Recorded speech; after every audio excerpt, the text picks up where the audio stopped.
ভয়। আল্লাহর ভয় যদি হয়, এই যে কোরআন নিয়ে আমরা কথা বলছি, কোরআন আপনি দেখেন, কোরআন নিয়ে চোখে যেখানে বলা আলোচনা হয়, কথা বলা হয়, যেখানে কোরআনের ব্যবস্থাপনার কথা বলা হয়, এই ব্যবস্থাপনাগুলো আলোচনা করতে গেলে অনেকে বলে হুজুর রাজনীতি আলাপ করেন না, রাজনীতি কথা কইেন না। আসলে এটি রাজনীতি নয়। রাজনীতি বলতে কি বোঝেন আপনারা বলেন তো? আপনাদেরকে রাজনীতি, আমি রাজনীতি আলোচনা খুব কম করি, কিন্তু একটু বুঝাই, কথার প্রাসঙ্গিক আসছে। রাজনৈতিক আলোচনা বলতে কি বোঝা যায় বলে জানেননি আপনারা? রাজনীতি, রাজার নীতি, রাজার নীতি, নীতি মানে আইন, নীতি মানে কি? আইন। রাজার আইনকে বলা হয় রাজনীতি, রাজার আইনকে বলা হয় কি? কথা কয় না, কষ্ট লাগে। আপনাদের বোঝার দরকার আছে না নাই? এই যে আপনি একটা ভোট দিছেন, একটা ভোট আঙ্গুল দিয়ে চাপ দিছেন নি ভোট দিতে গিয়া সারা জীবন? মুরব্বীগুলা, চুল পাকা দাড়ি পাকা মুরব্বীগুলা আঙ্গুল দিয়ে চাপ দিছেন নি ভোট দিতে যাইয়া? এই এক চাপে জাহান্নামে চলে গেছেন, জাহান্নামের দলিলের মধ্যে স্বাক্ষর করে ফেলছেন। আপনারা শুনেছেন ছোটবেলায়, আপনারা যারা, আমরা জানি না, আমরা ফলাফাইন মানুষ, আপনারা অনেকে দেখেছেন অনেক আগের যুগে যেই সময় অভাবের যুগ ছিল, সিন্নি খাইয়া, তারপরে খেজুরের গুড় খাইয়া, 1 কেজি চিরামুড়ি খাইয়া একখানি জমিন দলিল দিয়া এলেছেন। এরকম রেকর্ড শুনছেন না? হ্যাঁ, ঠিক এইটাই করেছেন আপনারা। একখানি 1 কেজি মিষ্টির বিনিময়, এক বেলা ফিরনির বিনিময়, এক বেলা ভালো খাবারের বিনিময় জাহান্নামে সাইন করে চলে এসেছেন। সারা জীবন এটা করে এসেছেন আপনারা, জানেন না, বুঝতে পারেন নাই। আমরা নিজেরা যে সাপোর্ট গুলা করেছি, এক একজনকে যে মহিলা সাপোর্ট করেছেন, আপনারা মহিলা রাজনীতিতে সাপোর্ট করেছেন। আমি আল্লাহর ভয় বুঝাচ্ছি আপনাকে। আল্লাহর ভয় পেতে হলে এগুলা থেকে আমাদেরকে দূরে আসতে হবে। আল্লাহর ভয় যদি অন্তরে থাকতে হয়, আল্লাহর আইন, আমি রাজার নীতি বুঝাচ্ছি। রাজাকে বলেন, রাজাকে, রাজাকে, সমস্ত রাজার মহারাজা হলো মহান আল্লাহ। তার থেকে বড় রাজা পৃথিবীতে আর কেউ নাই। পৃথিবীর সবচেয়ে বড় রাজাকে? আল্লাহ। আল্লাহর আইন, নীতি বললাম, নীতি বলতে কি বোঝায়? আইন।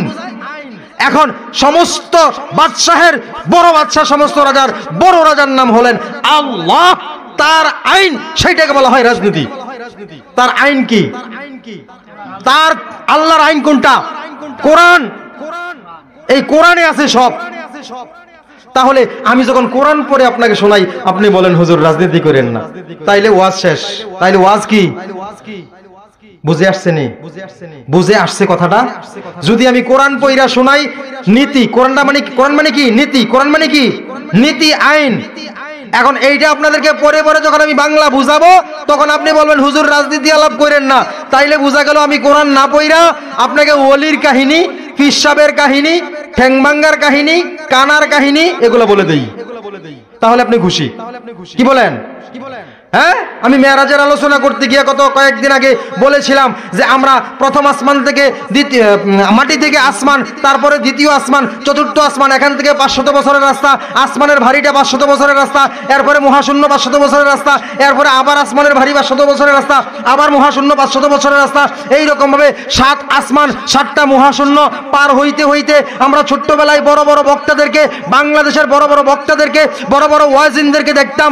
এই এক থেকে শুরু করে, মাটি থেকে শুরু করে সপ্ত আসমান, সিদরাতুল মুনতাহা, তারপরে আরশে আজিম, এরপরে জান্নাত জাহান্নাম, হ্যাঁ, এইরকম ভাবে আলোচনা করতে করতে করতে করতে সারা রাত পার করে ফেলছে।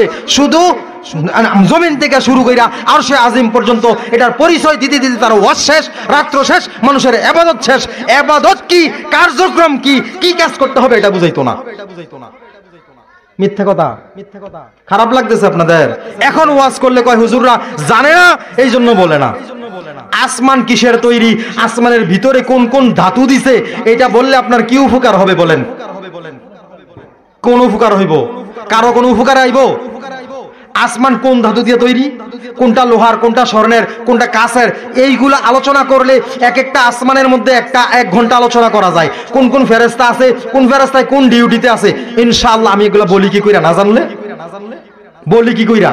কোন গেটে কোন ফেরেশতা, কোন সাইডের ফেরেশতার নাম কি, তে কোন কাজ করে, আসার সময় তার কাজ কি, যাওয়ার সময় তার কাজ কি, গেট অতিক্রম করার সময় কোন ফেরেশতা কি বলে, সব আমরা আমাদের ভিতরে ইনশাআল্লাহ এইগুলোর এলেম আছে। এগুলো আলোচনা করলে 1 ঘন্টা একটা আসমানে আলোচনা করা যায়, তাহলে 7 আসমানে 7 ঘন্টা আলোচনা করা যাবে। এত করে আপনারা আমল শিখবেন কি আমারে বোঝান। আপনার আমলটা কি এখানে কোনো দরকার আছে? এইভাবে আমাদেরকে